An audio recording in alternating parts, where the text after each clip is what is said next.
دوستو مشرق وسطیٰ میں واقع لبنان ایک خوبصورت ملک ہے۔ اس کے دو اطراف مشرق اور شمال میں شام ہے تو جنوب میں اس کی سرحدیں اسرائیل سے ملتی ہیں۔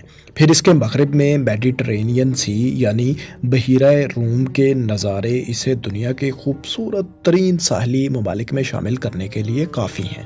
یہ ملک جہاں ایک طرف اپنی ثقافت اور تاریخ کے حوالے سے منفرد ہے تو دوسری طرف اس جیسا منفرد نظام حکومت بھی آپ کو دنیا کے کسی اور ملک میں نہیں ملے گا۔ قدیم اور جدید عمارتوں سے بھرے اس ملک کو کوئی مشرق وسطیٰ کا اٹلی کہتا ہے تو اسے قدیم یونان جیسا کہنے والوں کی بھی دنیا میں کمی نہیں۔ یہ باتیں بھی یقیناً ہمارا موضوع ہوں گی، لیکن ہم آپ کو بنیادی طور پر یہ بتائیں گے کہ لبنان کا نظام حکومت کیا ہے، کیوں یہ دنیا بھر کے سیاسی نظاموں سے اچھوتا اور مختلف ہے، اور یہ نظام حکومت آخر کیوں بنایا گیا۔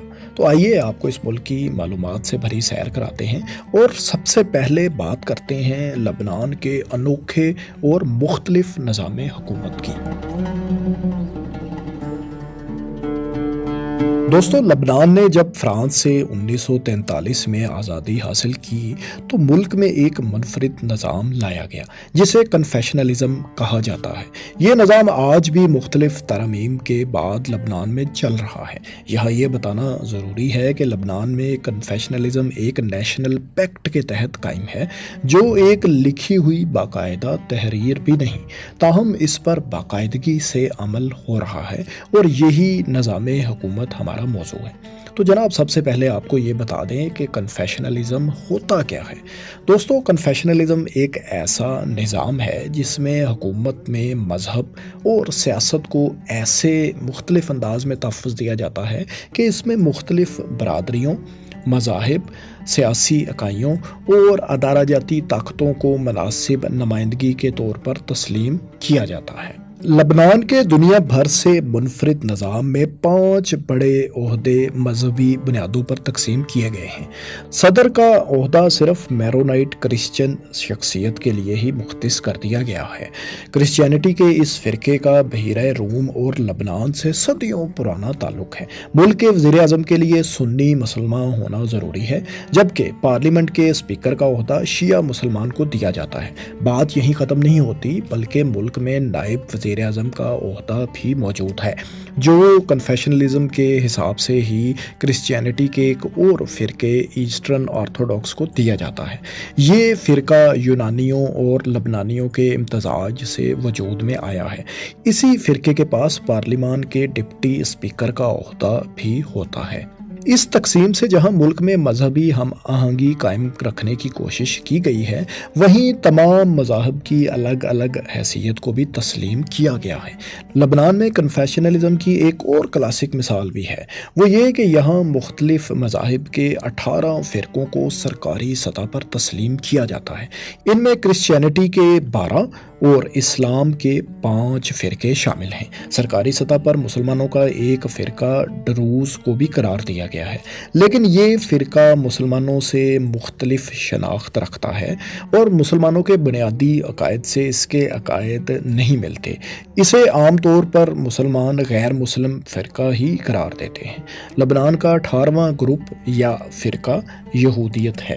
دوستو اب اس بات کا بھی جائزہ لے لیتے ہیں کہ لبنان میں کنفیشنلزم رائج ہونے کی آخر وجہ کیا تھی۔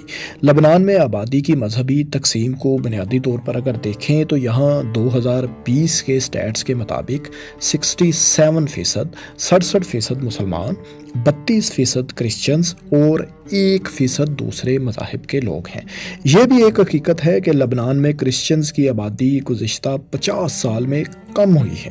مسلمانوں کی آبادی کا جائزہ لیں تو سرکاری طور پر اس میں 32% سنی، 31% شیعہ اور کچھ دوسرے فرقے شامل ہیں۔ کرسچینٹی کا سب سے بڑا فرقہ میرونائٹ ہے، اس کے بعد ایسٹرن آرتھوڈاکس اور میلکائٹ کرسچن فرقے کا نمبر آتا ہے۔ یہاں یہودیت، ہندو مت اور بدھ مت کے ماننے والوں کی بھی قلیل تعداد رہتی ہے۔ حیران کن طور پر تمام مذاہب کے لوگ مخصوص علاقوں میں ہی کثیر تعداد میں رہتے ہیں، جیسے کہ ٹریپولی میں سنی مسلمانوں کی اکثریت ہے تو بیروت میں شیعہ مسلمان بڑی اکثریت میں ہیں، جبکہ میرونائٹس زیادہ تر لبنان کے پہاڑی علاقوں میں رہتے ہیں۔ دوستو، لبنان کا پارلیمانی نظام بھی منفرد ہے، جہاں مذہبی متناسب نمائندگی کا اصول رائج ہے۔ ایک ایوان پر مشتمل مقننہ کی 128 کل نشستیں ہیں، جو کرسچنز اور مسلمانوں میں آدھی آدھی تقسیم کر دی گئی ہیں۔ پارلیمنٹ کی میعاد 4 سال ہے، جس کے ارکان کو فرقہ وارانہ متناسب نمائندگی کی بنیاد پر منتخب کیا جاتا ہے۔ صدر 6 سال کے لیے منتخب ہوتا ہے اور اس عہدے کے لیے اسے پارلیمان کے 2/3 ارکان کی اکثریت حاصل ہونا لازمی ہے۔ صدر پارلیمان کی مشاورت سے وزیر اعظم کا انتخاب کرتا ہے اور پھر وزیر اعظم اپنی کابینٹ بناتا ہے۔ کابینہ میں بھی کنفیشنلزم کا خاص خیال رکھا جاتا ہے اور مسلمانوں اور کرسچنز کے علاوہ ڈروز وغیرہ کو بھی کابینہ میں نمائندگی دی جاتی ہے۔ لبنان کا نظام انصاف بھی کم نرالا نہیں۔ سرکاری سطح پر تسلیم کردہ مختلف مذاہب اور فرقوں کے لیے ان کے عقائد کے مطابق الگ الگ نظام انصاف قائم ہے۔ ان کے لیے قوانین ہی الگ الگ نہیں بلکہ عدالتیں بھی مختلف ہیں، یعنی ان مذاہب کے شادی، طلاق، وراثت اور سرپرستی جیسے مسائل کے لیے بھی الگ الگ قوانین ہیں۔ اب آپ یہ سوچ رہے ہوں گے کہ کیا دنیا کے کسی اور ملک میں بھی ایسا مختلف یا اس سے ملتا جلتا نظام موجود ہے؟ تو اس کا جواب ہے بالکل نہیں۔ تاہم چند ممالک میں چند باتیں ان سے ملتی جلتی ضرور ہیں، جیسا کہ عراق میں گزشتہ چند برسوں سے صدر عام طور پر کرد اور وزیر اعظم شیعہ اور اسپیکر پارلیمنٹ میں سنی ہوتا ہے۔ ہالینڈ کے نظام حکومت میں کرسچنز ہی کے مختلف فرقوں کو مختلف عہدے بانٹ کر دیے جاتے ہیں۔ دوستو، لبنان دنیا کے قدیم ترین آباد ممالک میں سے ایک ہے۔ دنیا کے 20 قدیم ترین شہروں میں سے 5 یعنی بیروت، سیدون، ٹائر، بیبلوس اور ٹریپولی اسی ملک میں واقع ہیں۔ حیران کن طور پر اٹلی کے بعد سلطنت روم کے سب سے زیادہ باقیات اسی ملک میں موجود ہیں۔ شاید اسی لیے اسے روم آف دا ایسٹ بھی کہتے ہیں۔ اس ملک کو دوسرا فرانس بھی بعض لوگ کہتے ہیں، کیونکہ یہاں آج بھی 25,000 سے زائد فرانسیسی لوگ رہتے ہیں، جبکہ 70% لوگوں کی سیکنڈ لینگویج فرینچ ہے۔ عربی کو اس ملک کی سرکاری زبان کا درجہ حاصل ہے، جو اس کے عربوں سے گہرے تعلق کی علامت ہے۔ دوسری جانب یہاں رہائش پذیر کرسچنز کی اکثریت کے آباء و اجداد کا تعلق یونان سے ہے۔ صرف 10,500 مربع کلومیٹر پر پھیلے اس ملک کی آبادی 68 لاکھ کے لگ بھگ ہے۔ یہ چھوٹا سا ملک اپنے اندر ایسی شاندار تاریخ لیے ہوئے ہے کہ آپ اس کی کہانی کو اگر سنیں گے تو سنتے ہی چلے جائیں گے۔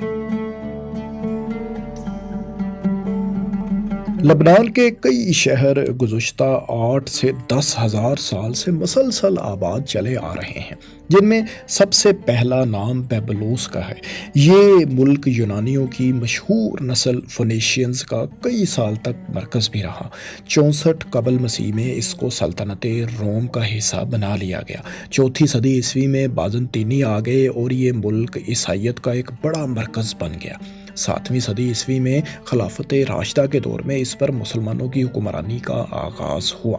یہ ملک صلیبی جنگوں کا میدان جنگ بھی رہا اور پھر 16ویں صدی میں یہ ملک سلطنت عثمانیہ کا حصہ بن گیا۔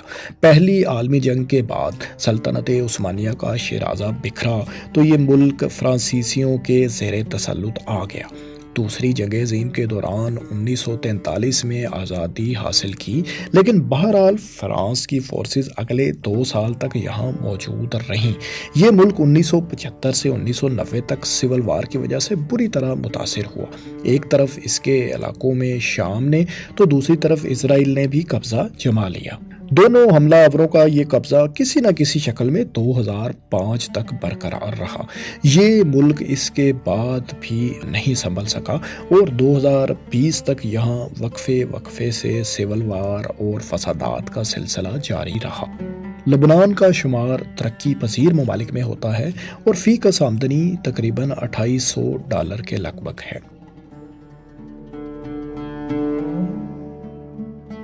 اب لبنان کے بارے میں چند دیگر دلچسپ باتوں کا تذکرہ بھی ہو جائے۔ لبنان کی ایک خاص بات یہ ہے کہ یہاں سرکاری طور پر بہت زیادہ چھٹیاں دی جاتی ہیں۔ کمبوڈیا، نیپال، کولمبیا اور سری لنکا کی طرح یہاں پر بھی چھٹیاں بے شمار ہوتی ہیں۔ چھٹیاں دینے میں بھی کنفیشنلزم کی تقسیم کو مد نظر رکھا جاتا ہے۔ لبنان کے لوگ اسموکنگ کے بے حد شوقین ہیں۔ سگریٹ، شیشہ اور حقہ پینے والوں کی تعداد کی ایوریج کے حساب سے یہ ملک دنیا میں تیسرے نمبر پر ہے۔ ایک رپورٹ کے مطابق یہاں صرف سگریٹ پینے والوں کی تعداد 12 لاکھ سے زائد ہے۔ یہی نہیں، مسلمانوں کی اکثریت کے باوجود یہاں شراب بڑے پیمانے پر کشید کی جاتی ہے اور یہ روایت یہاں ہزاروں سالوں سے جاری ہے۔ یہاں کی شراب کو دنیا بھر میں منفرد مانا جاتا ہے۔ لبنانی لوگ صرف تمباکو نوشی اور مے نوشی کے ہی شوقین نہیں، بلکہ یہاں کے کھانے بھی دنیا بھر میں مشہور ہیں، خاص کر گوشت اور گندم کے امتزاج سے بنی ڈش کبے کو تو قومی ڈش ہی سمجھ لیں۔ دوسری جانب لبنان یورپ سے اتنا مانوس ہے کہ اس کی کرنسی کا نام بھی ریال، دینار یا درہم نہیں بلکہ لیبنیز پاؤنڈ ہے۔ لبنان کا شمار دنیا کے ان ٹاپ ممالک میں ہوتا ہے جہاں سب سے زیادہ پناہ گزین رہائش پذیر ہیں۔ یہاں 15 لاکھ سے زائد تارکین وطن رہتے ہیں، جن میں زیادہ تر عراقی، فلسطینی، مصری، شامی، ایرانی اور ترکش لوگ ہیں۔ اب آخر میں لبنان کے قدرتی حسن کی بات بھی ہو جائے تو جناب، لبنان میں آپ کو قدرتی حسن جا بجا ملتا ہے۔ یہاں دریا ہیں، پہاڑ ہیں، جنگل ہیں اور میدان بھی ہیں، لیکن صحرا نہیں۔ پورے مشرق وسطی ریجن میں صرف لبنان ہی ایک ایسا ملک ہے جہاں آپ کو صحرا کا نام و نشان نہیں ملے گا۔ پھر جو لوگ ہائیکنگ کے شوقین ہیں ان کی تو یہاں موجیں ہی موجیں ہیں، کیونکہ یہاں کے پہاڑوں میں ایسے ٹریکس ہیں جن کی سیر آپ کے شوق کا مزہ دوبالا کر دے گی۔ یہ راستے تاریخی اہمیت کے حامل بھی ہیں، کیونکہ ان پر مختلف ادوار کے کھنڈرات اور اہم عمارات موجود ہیں۔ اگر آپ لبنان کی سیر کو جانا چاہیں تو موسم سرما بہترین وقت ہے، کیونکہ سردیوں میں آپ کو یہاں پہاڑوں پر برف باری کا نظارہ بھی شاید مل جائے۔ لبنان میں قدرتی حسن ہر رنگ میں جھلکتا ہے۔ یہاں مختلف انسانی قوموں اور نسلوں کا امتزاج موجود ہے۔ یہاں آپ کو روم والوں جیسی آنکھیں، یونانیوں جیسے خد و خال، ترکوں جیسے چہرے اور عربوں جیسی چال ڈھال بھی انسانوں میں دیکھنے کو ملے گی۔ دوستو، آپ کو یہ ویڈیو کیسی لگی؟ اس تاریخی ملک کے بارے میں آپ مزید کیا جانتے ہیں؟ کمنٹس میں اپنی رائے سے آگاہ کریں، اور اس طرح کی مزید دلچسپ ویڈیوز دیکھنے کے لیے ہمارے چینل کو سبسکرائب بھی کر لیں۔ شکریہ۔